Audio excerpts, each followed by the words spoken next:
Our seventh speaker, Alex Lu, Lewis and Clark. Lewis and Clark, Alex Lu.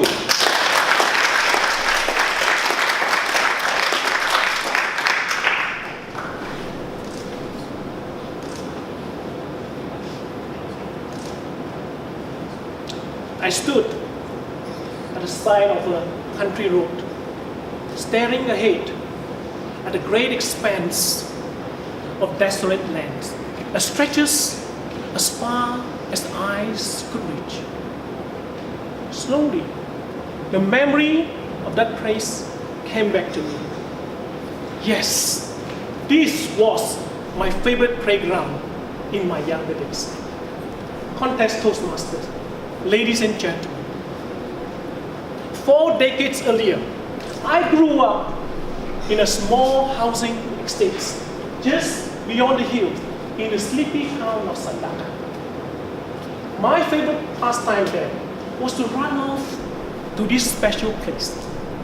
This is no man-made one playground.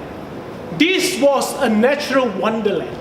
It was as big as Winnie the Pooh's 100-acre wood, except it has very few trees. It was dotted with low-lying hills, sand dunes, and shallow pools. And most of the time, it was completely silent, except for the soft, rustling sound of leaves swaying in the wind. It was a magical place. My sibling and I loved to visit this place, to scout for animal tracks, to look for animals' burrows, and to search for fossils that are as old as the dinosaurs. We were like the early explorers, discovering a new land again and again. And that's why we call this place Lewis and Clark, in honor of our favorite 2 explorers who discovered the route connecting the Pacific Oceans and the Mississippi River system. For a long time, Lewis and Clark was a secret known only to my siblings and me, until one fine day, my father trailed behind us and discovered our secret sanctuary. From then on, Lewis and Clark was the family destination. And as the saying goes, now everybody can explore. As we were joined not only by our father, but also by our mother. And the days of unadulterated adventures soon ended. But the fun never ceased.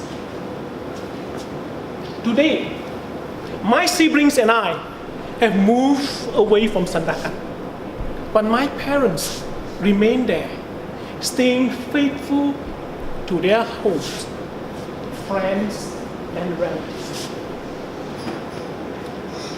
In the past, we would return back home once a year to celebrate our Chinese New Year. Last year, our trip home became more frequent and urgent due to my father's poor health. These trips home would include a visit to the Duchess of Kent. No, the Duchess of Kent is not a person. It is a hospital where my father would get his monthly checkup and medical supply.